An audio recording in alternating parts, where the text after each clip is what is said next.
My name is Paul Sanchez. I've been a registered member of Local 13 A-Book since April 14th, 2000.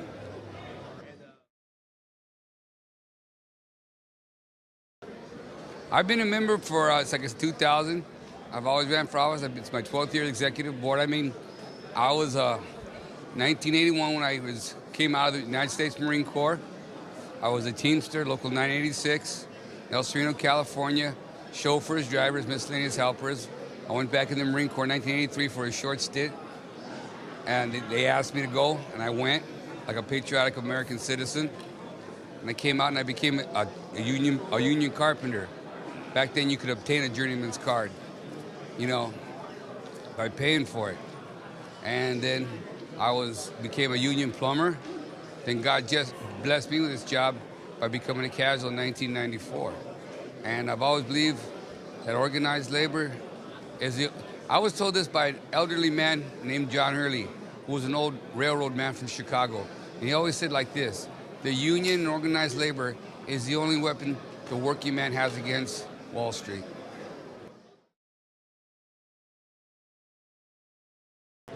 Well, it's important basically because people down here are fighting for three things, the ability to make a fair dollar in the economy we live in nowadays, to protect their personal interests, their family.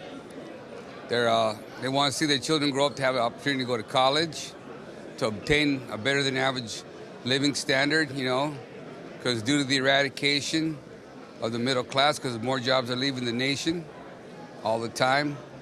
It's called globalization. It's called the race to the bottom. Organized labor has always benefited anyone's family, not just mine, but anyone's family. The focus of organized labor is to sustain a living wage. It's called Wall Street is stupid.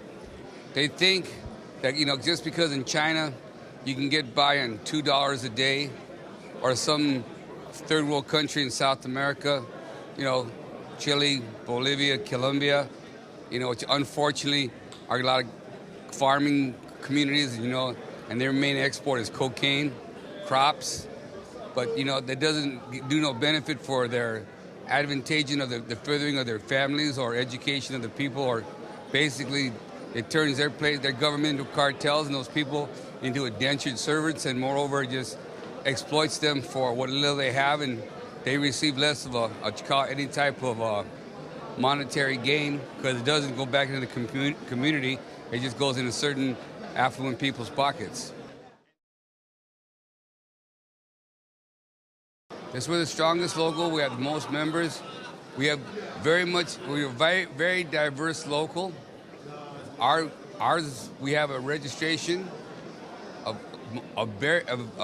ethnically and diverse people with backgrounds.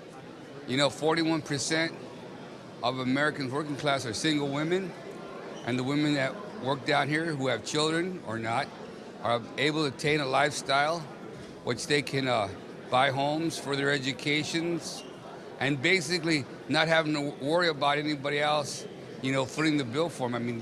This job gives you independence, and fortunately, I think every job and maker should do that. But your WalMarts and because like basically the Republican Party, has saw fit to outsource a lot of jobs to where people cannot make an applicable wage to afford things like college educations and housing in better communities.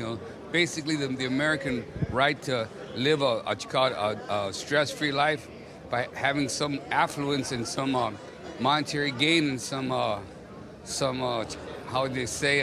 some property rights, something that you can pass on to your descendants, something you can leave behind you so other people can enjoy them, not just basically the working poor, two people just barely eking out a meager living while they're doing just sustaining and surviving, not becoming any type of, how they say, a positive workforce in the economic ladder.